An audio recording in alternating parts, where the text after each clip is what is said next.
Olá, sejam bem-vindos a mais um episódio do Fisiotalks. Sou a Marcela, fisioterapeuta, especializada em pós-operatório de cirurgias plásticas. E hoje a gente vai falar sobre a expansão de carreira dentro da fisioterapia. E a nossa convidada é a Mirela Dias.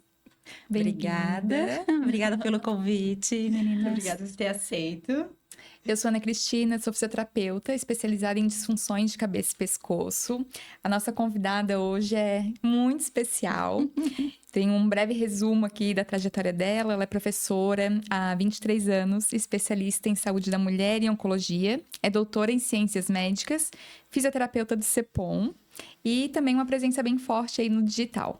Muito bem-vinda, professora. Ai, obrigada, obrigada. É um prazer estar aqui, ainda mais falando sobre a carreira, assim, né? Bem legal.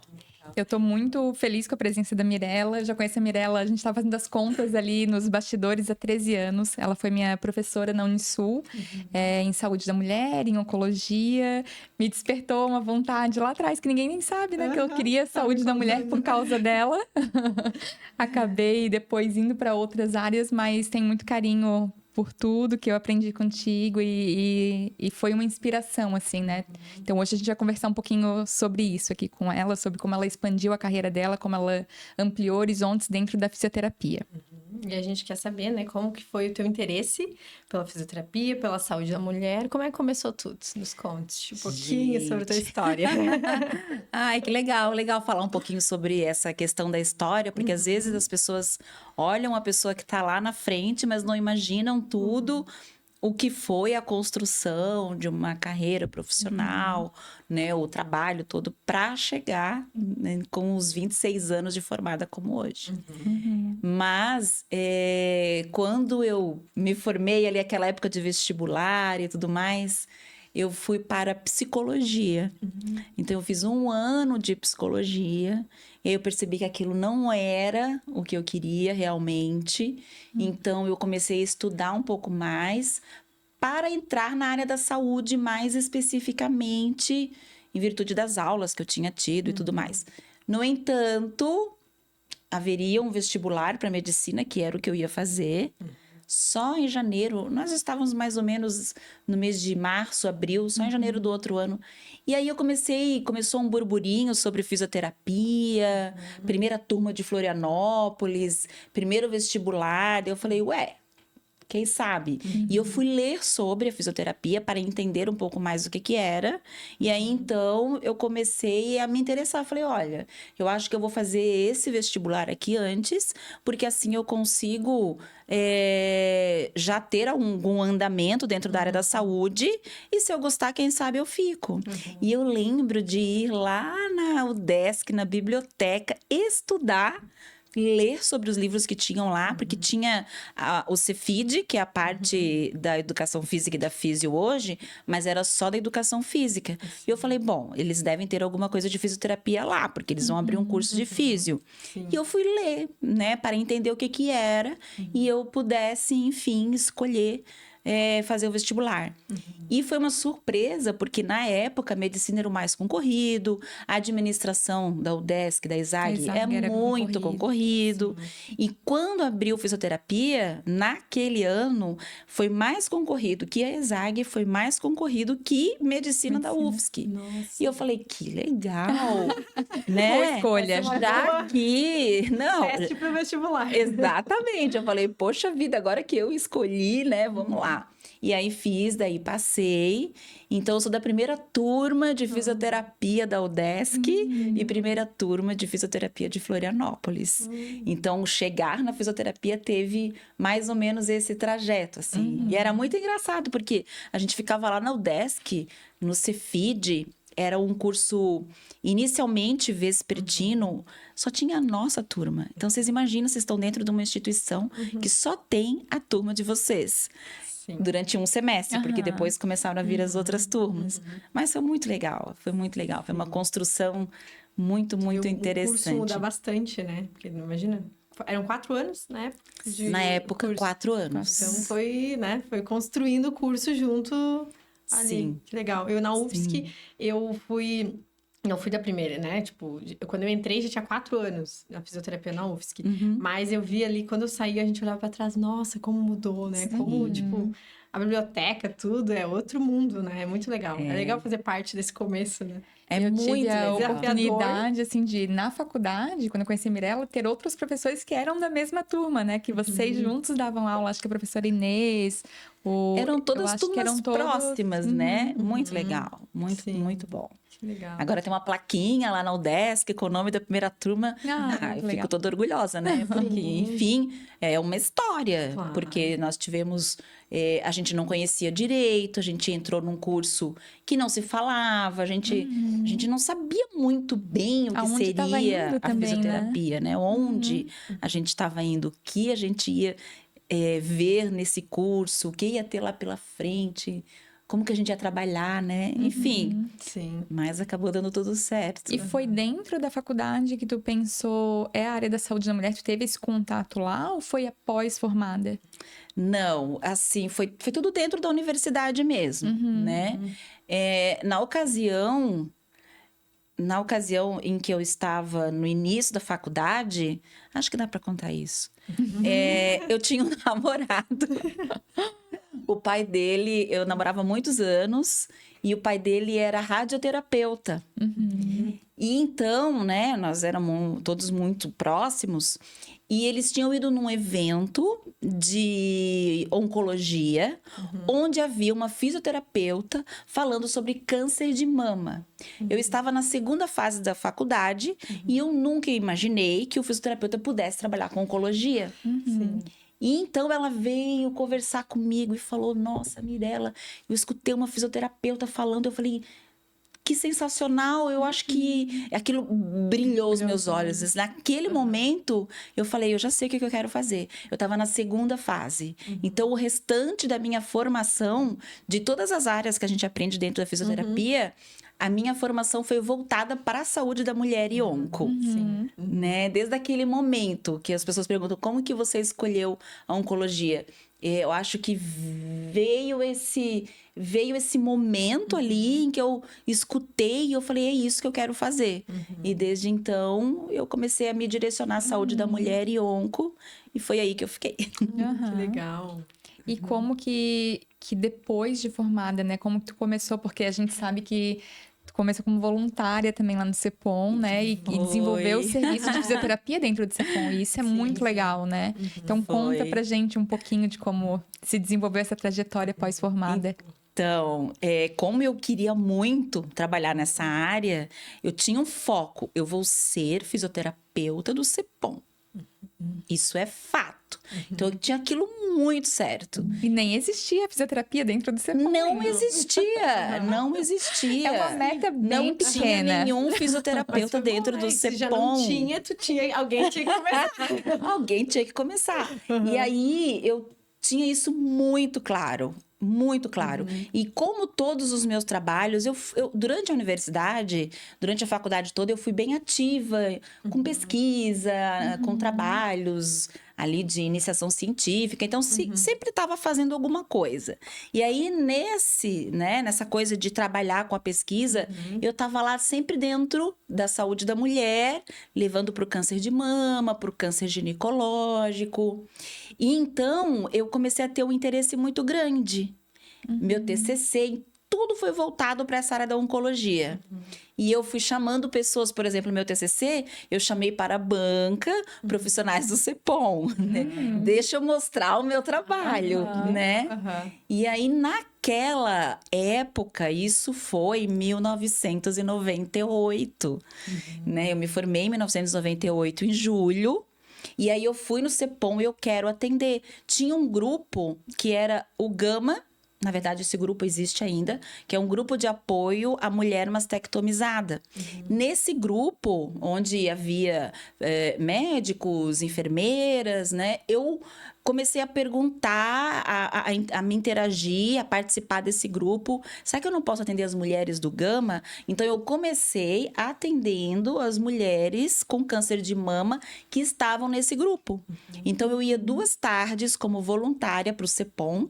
Eles me ofereciam um consultório E eram os consultórios médicos, e eu ficava nesse consultório atendendo voluntariamente. Eu fiz isso durante 2 anos, atendendo como voluntária no CEPOM, porque eu sabia que eu ia ser contratada, eu sabia que era lá que eu queria trabalhar. Então, 2 anos atendendo muitas pacientes naquela época, aprendi muito, né? Fiz muitos contatos com a equipe, com os médicos. Ai, foi muito legal. O CEPOM ainda era onde é o EMOSC hoje. O CEPOM era embaixo ali onde é o EMOSC hoje, né? Então tinha os consultórios, a quimioterapia, era tudo ali, era bem pequenininho.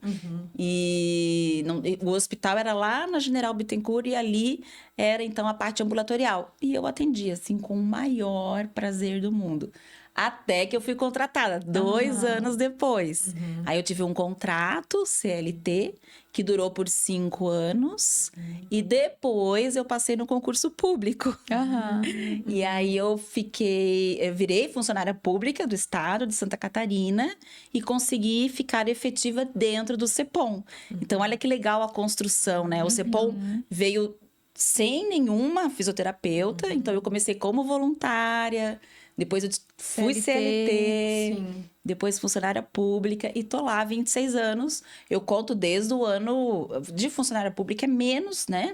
Mas desde que começou a voluntariar. Mas é isso, exatamente. E tu abriu portas para que hoje outros fisioterapeutas também atendam lá, né? Porque hoje o serviço existe, ele Hoje cresceu. o serviço existe, tem a UTI, hoje tem 15 fisioterapeutas.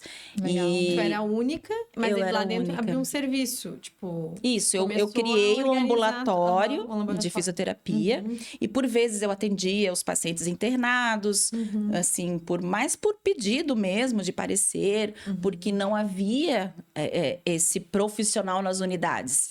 Havia a Mirella que atendia os pacientes que tinham câncer de mama e que tinham as complicações decorrentes da doença do tratamento. Mas não havia profissionais dentro das unidades. Então, e depois chegou outro fisioterapeuta e depois foi chegando mais fisioterapeutas. E também tinha muitos estágios. Como eu dava aula na Unisul e na UDESC, eu consegui fazer com que a Unisul tivesse um estágio de oncologia dentro do CEPOM. Então, começou a ter um grande movimento de estagiários de fisioterapia na instituição e isso, né, começou a mostrar ser importante a presença, né, da fisioterapia. E tu começou a tua carreira, tu começou a conciliar o CEPOM e tu foi para a área acadêmica. Tu começou a dar aula Isso. lá e tu foi fazer mestrado e foi Isso. e juntando também a parte de consultório. Então, Também. tu juntou todos os mundos. E assim, quando a gente se forma, várias possibilidades vão aparecendo. E como fisioterapeuta de uma turma, como das primeiras fisioterapeutas aí, os que tinham em Florianópolis eram de fora, então os primeiros fisioterapeutas formados em Florianópolis, eu trabalhei com ortopedia, eu trabalhei com clínica, eu trabalhei muitos anos em hidroterapia. E depois a minha vida foi se ajustando para a docência e para o CEPOM, que é o que eu tenho até hoje. Então, como docente, eu comecei dentro da saúde da mulher. Então, a minha área da docência sempre foi dentro da saúde da mulher. E ali eu pude trabalhar com toda a parte da obstetrícia, da ginecologia e trazer também a oncologia para dentro da saúde da mulher. Então, eu comecei como professora de estágio, né, como supervisora de estágio. E eu fiquei durante muitos anos na UDESC, eu comecei na UDESC, como professora, supervisora do estágio dentro da maternidade. Eu tenho uma história interessante até sobre a Carmela, né? Não sei se tu vai lembrar disso, mas eu nunca me esqueci. Falando pra Marcela até esses dias, né? Como todo mundo passa por essa questão inicial de a gente tem que enfrentar aquilo ali, assumir aquela posição, mas muitas vezes a gente ainda é inseguro também, mas tem que vestir uma máscara de que não, né? E eu lembro dessa história que tu me contou na época que eu tava na faculdade, há 13 anos atrás. Que acho que era a tua primeira turma de estágio no Carmela. Foi assistir um parto com eles. E aí esse bebê nasceu. E aí a professora Mirella começou a chorar. E aí os alunos, nossa, prof, mas é só mais um parto dela, mas eu sempre me emociono. Mas era o primeiro parto. Primeiro que ela tava Eu não assistindo. podia, né? Eu não Sim. podia demonstrar tu pra também não aluna que estava tinha- ali comigo que eu nunca tinha assistido um parto. Aham. Que eu sabia tudo muito teoricamente, mas eu nunca tinha assistido. E eu fiquei com ela até... Tanto que passamos do horário até. E eu fiquei Aham. com ela até o final. E aí, no final, eu tava chorando. Mas assim, eu chorei em todos os partos que eu assisti. Depois foi Aham. Exatamente. E aí eu me emocionei muito naquele parto dela, me olhou. Ela falou, nossa, que emocionada. Daí eu falei, eu sempre me emociono. Eu nunca me esqueço disso, porque isso acontece, né? Quando a gente é Sim. recém-formado ali, todo mundo passou em algum momento por isso, né? Com De ter que certeza. vestir aquela máscara de, não, tá tudo... Eu brinco que, assim, às vezes por dentro a gente tava, assim, morrendo, mas a Aham. pose de tá tudo sob controle. Tá certo, Sim. né? Aham. Eu lembro até do primeiro. Daí eu comentei, né? Que no estágio eu fui, acho que era na pediatria, depois é na neonatal. Eu assisti um parto no mesmo dia, um normal e uma cesárea. Uhum. Eu lembro que, tipo assim, eu não esqueço da mãe, eu não esqueço da criança, sabe? Naquele momento é marcante, muito né? marcante. É muito, Nossa, muito. Eu também é lembro bem- exatamente. Uhum. Eu lembro de vários, assim, Mas o que eu primeiro assisti. fica, né? Uhum. Mas aquele, eu lembro da aluna, eu lembro de tudo, né? Foi Sim, muito, sim. foi muito Aham. engraçado depois. E eu sempre contava a história Essa para os alunos história. depois, porque foi muito, muito engraçado, né? Eu falei, eu sempre E me marca, emociono. né? A gente lembra pra sempre também. Eu lembro dessa história. Olha quantos anos Sim. faz já, né? Com certeza. E tu sempre.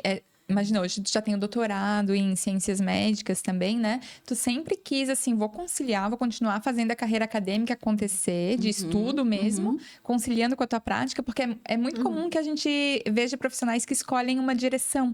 É difícil conciliar tudo, né? E tu conseguiu desenvolver Muito. tudo ao mesmo tempo. Sempre foi teu objetivo?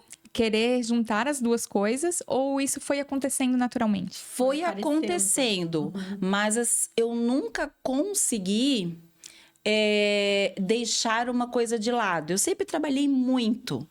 Então, nesses 26 anos de fisioterapeuta, eu acho que pelo menos em 23 anos eu trabalhei durante 12 horas todos os dias. Então, eu sempre tive essas multifunções. E eu queria fazer mestrado, eu queria fazer doutorado, as oportunidades apareciam e eu falei, eu não posso perder, porque ela pode não passar novamente. Então, mas eu não posso também sair do CEPOM.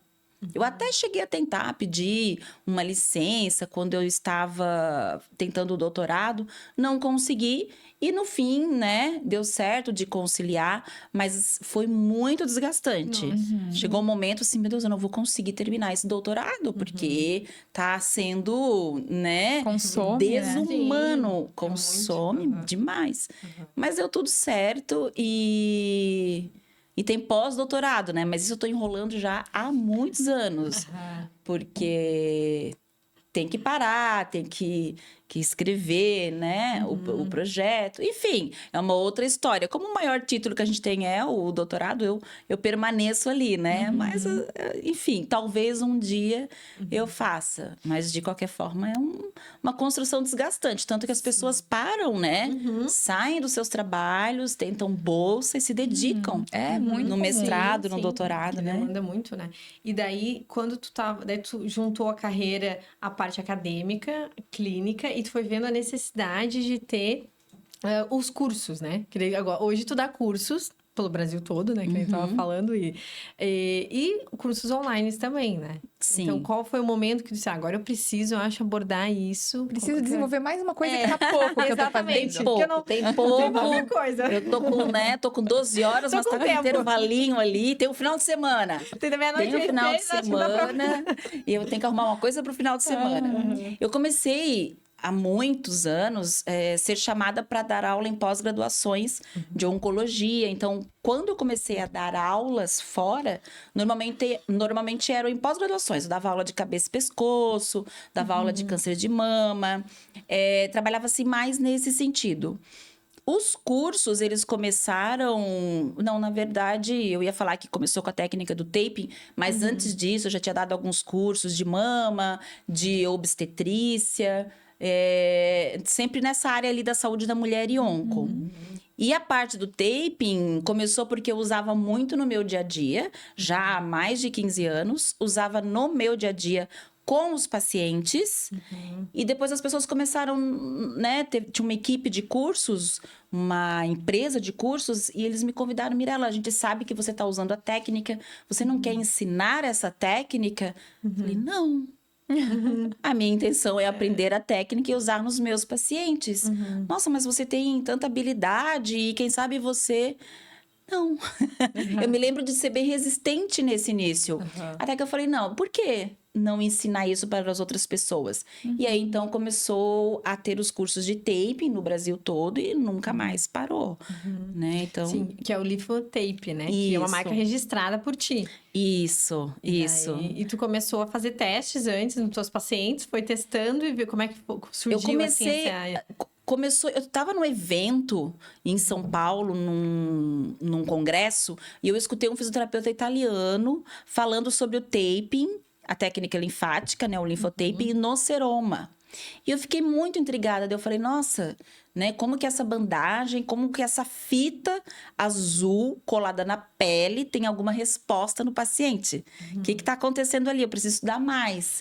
E eu pensei, é mais um recurso para eu usar com os meus pacientes. E nesse momento não usavas nenhum outro Não. tipo de aplicação de taping. Não. E aí eu fui atrás de formações. Então eu fiz muita formação de taping, muita mesmo, todas fora do país. E aí fui atrás de aprender realmente. Mas esse aprender realmente era para os meus pacientes. Mas, assim, eu fui a pioneira da técnica linfática no Brasil, né? E aí, então, veio o linfotaping, que eu registrei. Então, é uma marca de minha propriedade. É lógico que quem tem a formação completa usa o nome e tudo mais. O linfotaping, ele é um nome geral, porque dentro da técnica existem várias formas de aplicação das bandagens. Formas linfáticas, com mais, com menos tensão, contensivas, compressivas. Enfim, temos aí uma ampla variação das formas de aplicação do taping. E tudo isso entra hoje no curso, que é esse curso completo, né, do linfotaping, em todas as áreas da físio. Então, quando eu dou aula, eu falo da obstetrícia, eu falo da oncologia, eu falo da vascular, eu falo dos pós-operatórios, né? Então, eu fui a primeira pessoa do Brasil a falar da técnica linfática, né? Em todas essas áreas. Então, isso é uma coisa muito legal. Então, são mais de 15 anos com marca registrada. Antes disso, já utilizava bandagem.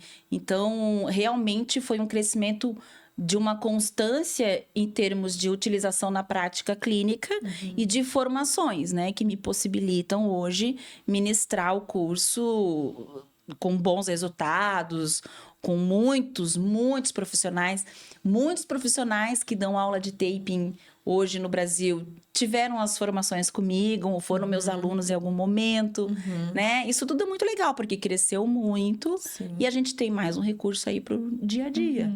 E gosto muito, né? Eu tava conversando com vocês sobre a questão de viajar, né? Eu arrumei a coisinha ali pro final de semana, né? Já que Coisa mais. tinha 12 horas todos os dias. Mas eu gosto disso. Eu gosto de poder sair daqui e ir para Brasília, dar aula e conhecer pessoas novas e fazer amizades e conhecer a forma como os profissionais lá trabalham. Isso para mim é muito gratificante. E depois ver os resultados, as pessoas conseguindo bons resultados, as pessoas conseguindo ganhar mais, valorizar mais o seu atendimento, porque estão usando um recurso diferente. Então, olha isso que legal que é, pacientes sendo bem né? atendidos, né? Sim. Isso eu fico muito grata com isso, porque a minha intenção é que as pessoas, né, tenham sucesso, que as pessoas gostem da fisioterapia, porque a gente vê às vezes, tantos profissionais que desistem Motivados. por falta de um impulso de alguém, né, de escutar.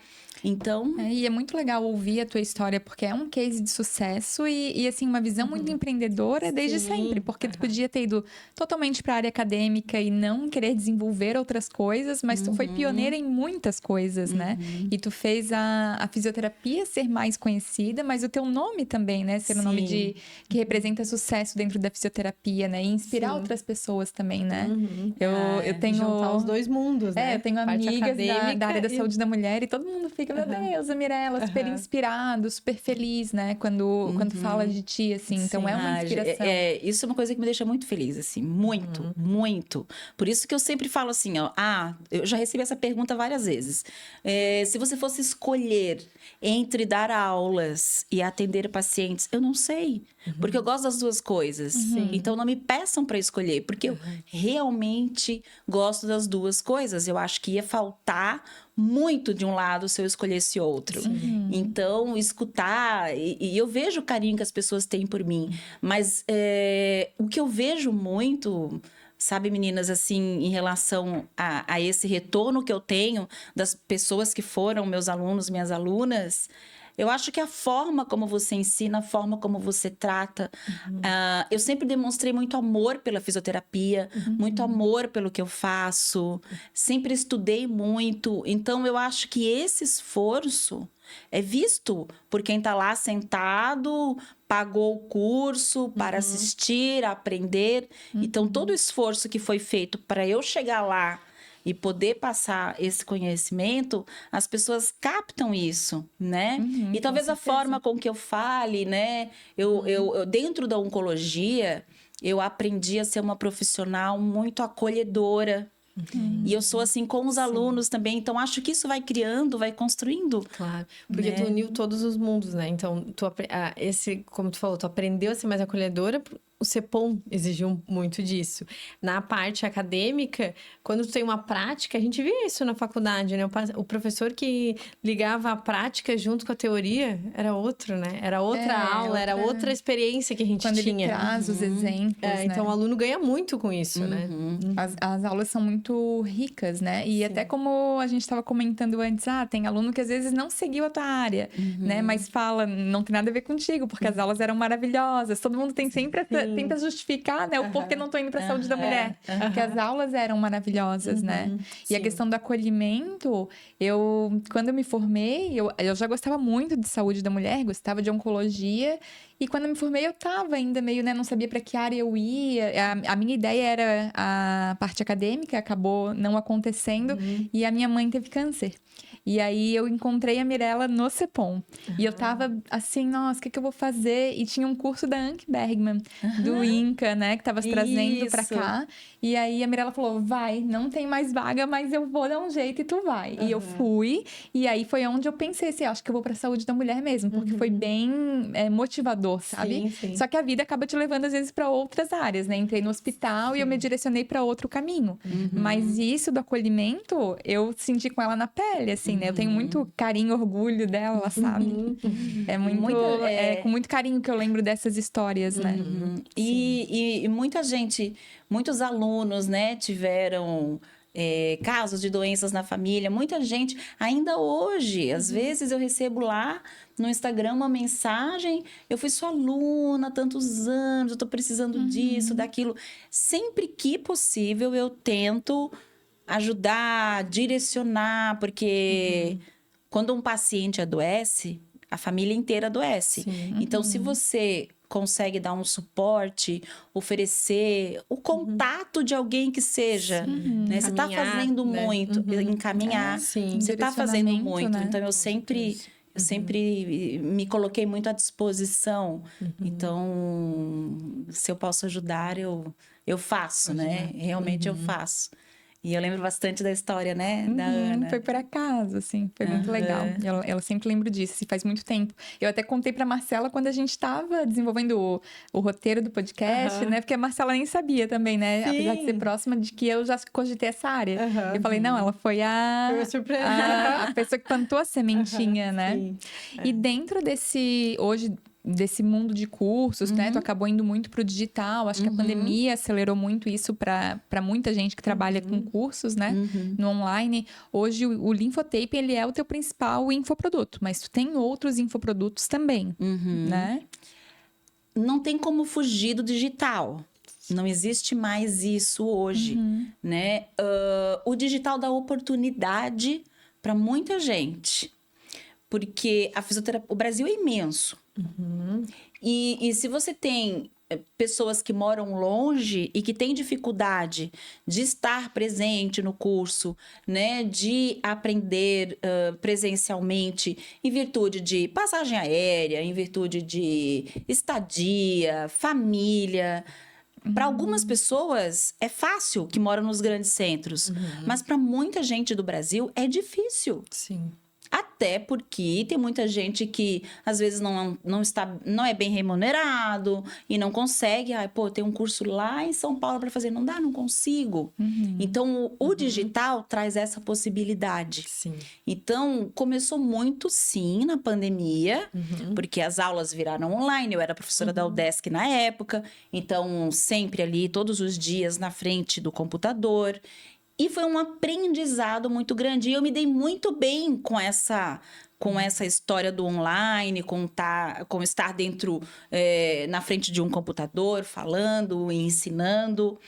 E aí, então, começaram as possibilidades. Eu comecei dando a pequenas aulas. Então, eu comecei dando aula de câncer ginecológico, pequenos cursos, Eu lembro né? que eu fiz que eu fiz o teu, né? Que eu disse, do linfotaping, né? Isso. E aí, comecei dando webinars de taping, com essa parte do taping dentro da gestação, que é uma área muito específica, mas que vem crescendo muito. Eu falo disso, as pessoas acham que isso é um boom do momento, mas eu falo isso desde o meu primeiro curso de taping, né? E comecei, então, a trabalhar possibilidades de ensinar isso digitalmente. Onde a pessoa conseguisse entender como se aplica uma bandagem. Eu sei que, por vezes, né, rola crítica, como é que vai ensinar o taping? Mas dentro do meu curso, eu planejei ele de uma forma que a pessoa realmente entende. E eu me lembro que a gente teve uma mentoria, uma conversa numa aula online, e uma das alunas falou: Mirella, parece que você está do meu lado falando. Parece que você está comigo. Então, essa sempre foi a minha intenção quando eu me coloquei à disposição para trabalhar de forma online várias coisas da minha área. Então, surgirão para 2025 novos produtos, né, online. Eu acho que temos espaço para isso, né? Eu trabalho em diferentes áreas, então também tem essa consideração. E deu super certo, porque mais gente pôde assistir. Às vezes você está indo lá, você mora em Recife, você vai fazer um curso em Recife, ok. Você está lá um final de semana inteiro comigo, olhando presencial, ok. Mas, por vezes, você tem no seu dia a dia dúvidas, você fala, e agora? Com a parte do online, a diferença nisso, ela é importante, porque você tem o acesso. Então, você pode ver a aplicação várias vezes, você pode revisitar a sua aula várias vezes. Você tem 1 ano de acesso, você tem 2 anos de acesso, sabe? Então, são coisas que favorecem o aprendizado. Então, é uma possibilidade que não tinha como fugir. Eu tive uma certa resistência a começar, e depois que eu comecei, eu percebi que era que era bobo isso, né? Que eu consigo fazer com que a pessoa realmente aprenda. Eu me coloco à disposição. Nós temos grupos no WhatsApp.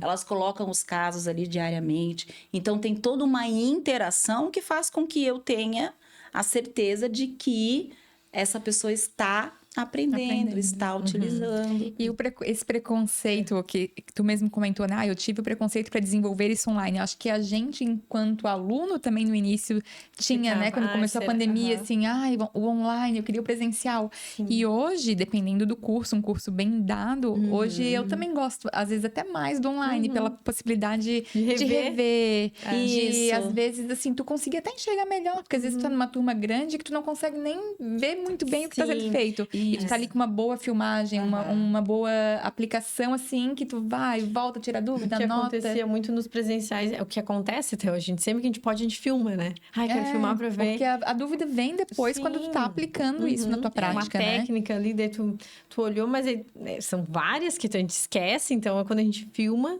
tu já consegue rever. Já dá um norte, né? Pra você rever novamente, não. Pra você rever. Rever, né? E ele foi ele meio que te escolheu, o infoproduto escolheu ele pela demanda que teve. Isso, então, né? isso. Tipo, porque todo mundo, me ensina isso, eu quero. Exato. Quero escutar mais, quero entender, quero aprender. Eu me lembro que quando eu fazia os webinários online, eu tinha várias obstetras, por exemplo, me escutando. Porque eu preciso que elas entendam, eu preciso que outros profissionais entendam para poder encaminhar pra gente. Sim. Né? Então, as obstetras falavam comigo, eu falei, não, faço questão da sua presença para que você entenda como que o taping funciona. Então, isso é muito legal. E como a Ana falou, eu me dou bem também aprendendo no online. Se for olhar o meu Hotmart lá, tem um monte de curso. Aparece para mim, eu sou muito influenciável nas compras. Quem me conhece sabe, eu sou... E aí eu olho lá, curso, falei, gente, que legal isso! Vou fazer. Aí eu vou lá e compro. E eu me dou muito bem aprendendo de forma online. E eu achei lá na pandemia que também seria ruim. Não vou fazer. Mas me dei super bem. Exato. E aí, assim, ó, porque como eu viajo muito para dar aulas, acaba coincidindo com muita gente. E eu não conseguia fazer. Eu quero fazer o curso de tal pessoa. Não consigo. Bate com o final de semana que eu tô em tal lugar. Né? Quero fazer o curso do fulano. Bate com o final de semana que eu tô em tal lugar. E agora eu consigo ter o curso da pessoa e assistir dentro das minhas possibilidades. Então, nossa, me facilitou muito. É uma facilidade e não tem mais volta, né? Não tem. Não, Cada não vez é tem. desenvolver mais isso. Não... Com certeza, Muito com prático. certeza. E a gente tem agora umas perguntas, algumas polêmicas também, né, do universo do taping. Bolha na aplicação do taping, né? Isso muita gente justifica como alergia. O que tu tem para dizer sobre isso? É alergia ou é má aplicação? São tantos anos trabalhando com a bandagem, são muitos anos, né? Eu tive, em todos esses anos trabalhando com a bandagem, 2 pacientes que tiveram alergia. Porque a alergia, ela se manifesta de algumas formas diferentes de uma lesão de pele provocada. Sim. Então, o que a gente vê como bolha e a paciente, nossa, você foi alérgica. Normalmente, e eu falo isso com propriedade, em virtude de ensinar e de ter muita prática nisso, de má aplicação.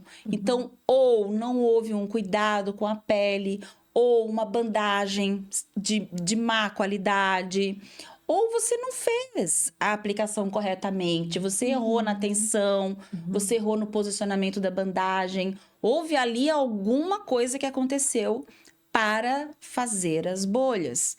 Então, não, bolha não é alergia. Quando a paciente tem alergia, ela começa a ter muita coceira e ela começa a ter pequenas erupções na pele, como brotoejas, assim, alergia.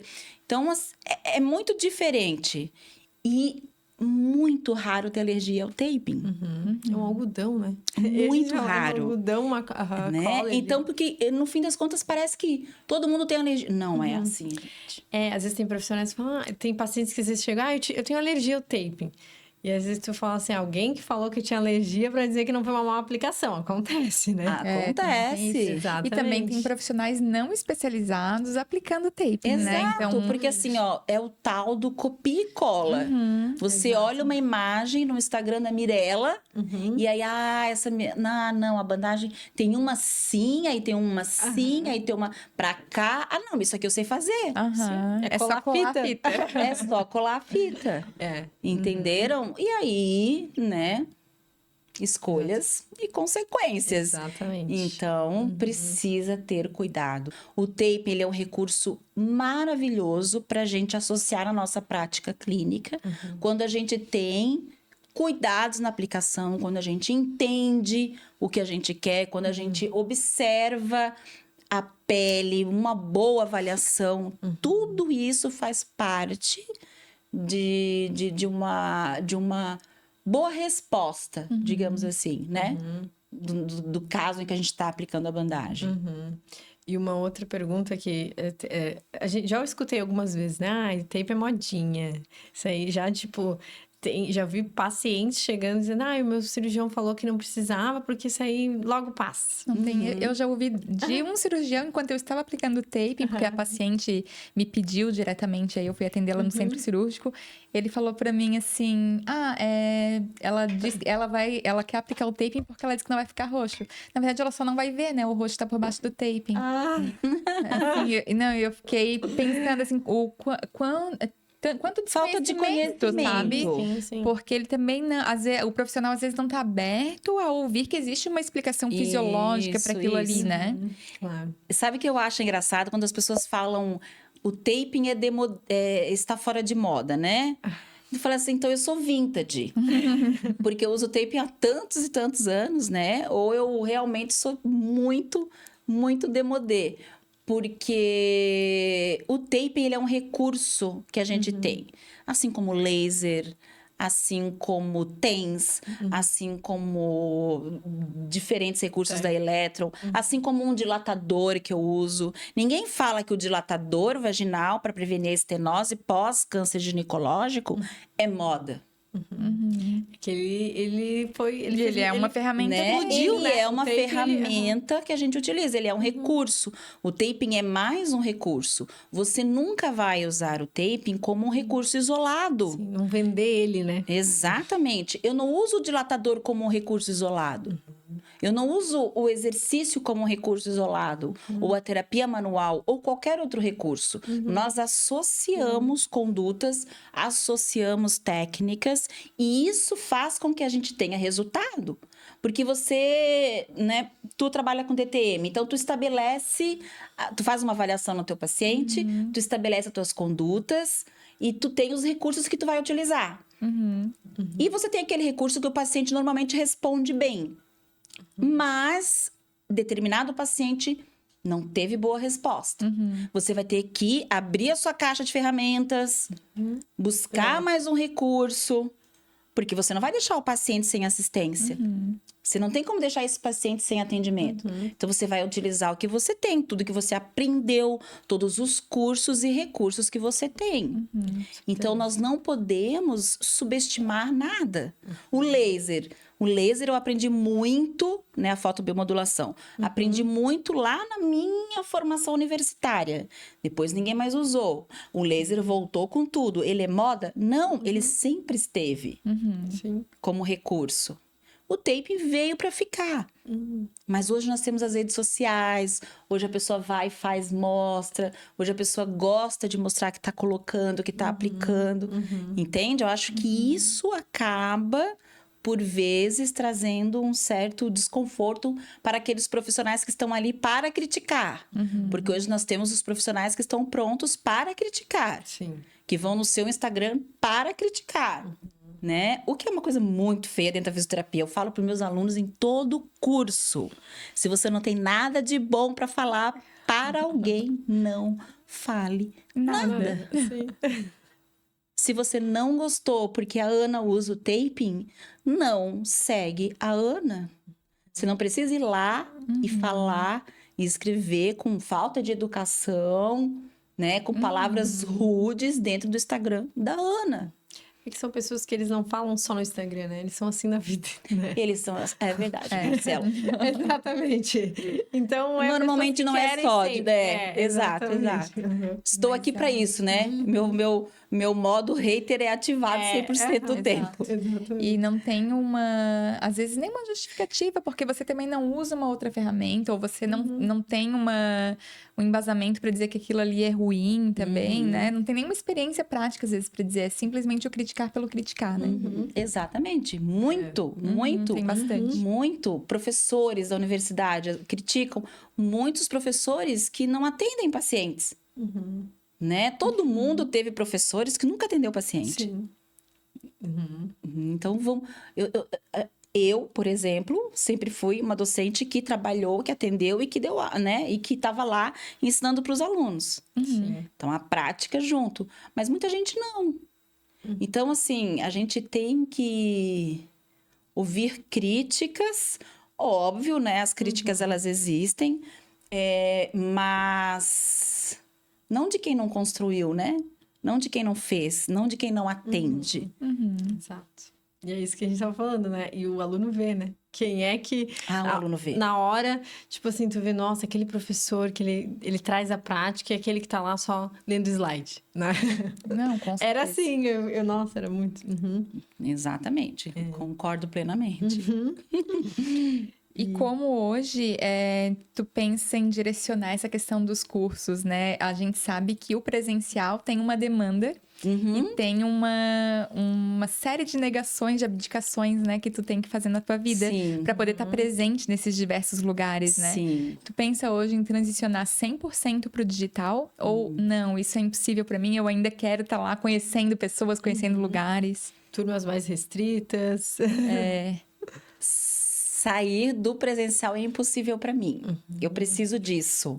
Eu gosto, né? Eu estou de fato presente naquilo que eu estou fazendo e aquilo me traz muita gratificação emocional, sob todos os aspectos. Eu gosto de viajar. O que eu pretendo? 2024, 2023 foram insanos em relação a viagens. No ano de 2023, eu viajei 7 finais de semana seguidos, atendendo todos os dias, viajando. Então, isso é um desgaste físico e emocional muito grande. Então, essa possibilidade não existe mais. Então, a minha intenção para os presenciais, eles vão sim permanecer, nunca sairão da minha vida, né, os cursos presenciais. Vou trazer para 2025 muitos cursos diferentes para Florianópolis. É uma cidade que as pessoas gostam de vir, é uma cidade muito bonita, né? Então, nós temos um espaço legal. Então, os cursos vão acontecer muitos aqui em Florianópolis. E o taping, por exemplo, né? O linfotaping, eu tenho deixado para as grandes capitais.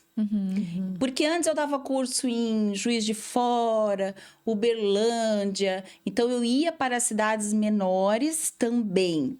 Então hoje, não, hoje ele vai ficar concentrado Rio, São Paulo, Brasília, Fortaleza, Recife, BH, então concentrado nas grandes cidades. Porque a única cidade que é menor, mas é mais no oeste de Santa Catarina, para eu pegar uma população daquele local, é Cascavel. O restante são só capitais que vão permanecer com os cursos, para que sempre tem a demanda, né, das pessoas que estão lá e que fazem o presencial. E muitas vezes, mas muitas vezes, o aluno faz o presencial e o online. Fez o online, não, eu quero ver a Mirella no presencial, eu quero conhecer, eu quero, né, poder aprender com ela dessa forma também, e estão lá no presencial. Isso acontece Acaba muito. sendo uma esteira de produtos, né? Porque a pessoa te acessa, às vezes, por um webinar, pelo workshop ou pelo presencial, e aí ela faz o caminho inverso, mas a tendência é ter um contato e querer cada vez mais consumir conteúdos e produtos daquela pessoa, né? Exato. E os teus cursos hoje, falando um pouquinho deles, né? Eles são o público-alvo? É para fisioterapeutas que querem trabalhar com gestantes, na plástica, eu pergunto, né? Porque é minha área. Lipedema, como é que é hoje? Né? Pra gente entender o curso do linfotaping, o presencial, ele está em todas as áreas da fisioterapia. Primeiro, porque eu sempre digo para a pessoa, no primeiro dia, no primeiro momento do encontro do curso presencial, eu já falo, quando você entende realmente o que a técnica linfática ou o que a técnica compressiva está fazendo abaixo do taping, você consegue atender muitas áreas. Então, as pessoas procuram... Você vai falar sobre pós-operatório? Sim. Você vai falar sobre cabeça e pescoço? Sim. Porque a gente precisa entender... Então, quando você entende... Você está observando a prática dentro da obstetrícia, mas você já está entendendo que a sua paciente que tem edema, e é a sua idosa, ou é a sua vascular, ou é o seu paciente ortopédico que tem edema, todos os pacientes vão se beneficiar daquela aplicação.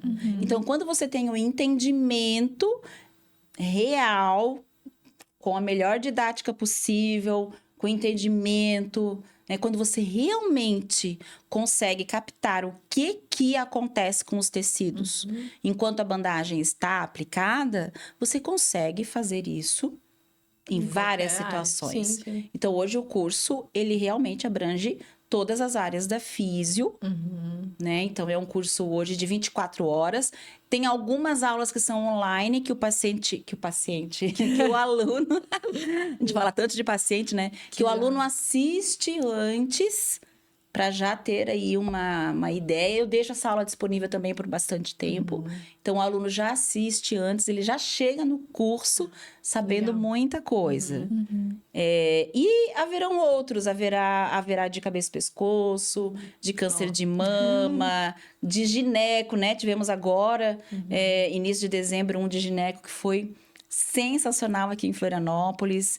Então, as coisas vão começar a acontecer. E o teu foco sempre para os profissionais? Ou tu pensa em desenvolver algo para pacientes também? Não necessariamente usando Curso, linfotaping e mas- técnica, né? Mas, enfim, algum tipo de infoproduto voltado para esse paciente que às vezes gostaria de consultar contigo e não consegue consultar contigo porque está em outro estado. Então, para 2025 temos planos. Tá. Temos planos voltados para a sexualidade do paciente com câncer, dentro da minha área, né? Tudo sempre dentro da minha área, mas nós temos planos, né? Que vão além da fisioterapia. Mas tô feliz com... A gente teve uma reunião essa semana mesmo. E tô feliz com as propostas todas para 2025. Então é algo novo, mas vai sair. Não existia, então, no teu rol de não, ainda não produtos ali. está, ainda não está. A demanda vai fazendo, né? A necessidade vai né? pedindo. As ideias. Muita gente sugere, muita gente pede, né? Muita gente fez determinado curso. Nossa, não tem também disso? Por que você não fala sobre isso? E eu vejo no consultório os próprios pacientes, sabe? Às vezes eles vêm para uma consulta com alguma referência, né? Por exemplo, na minha área, assim, zumbido.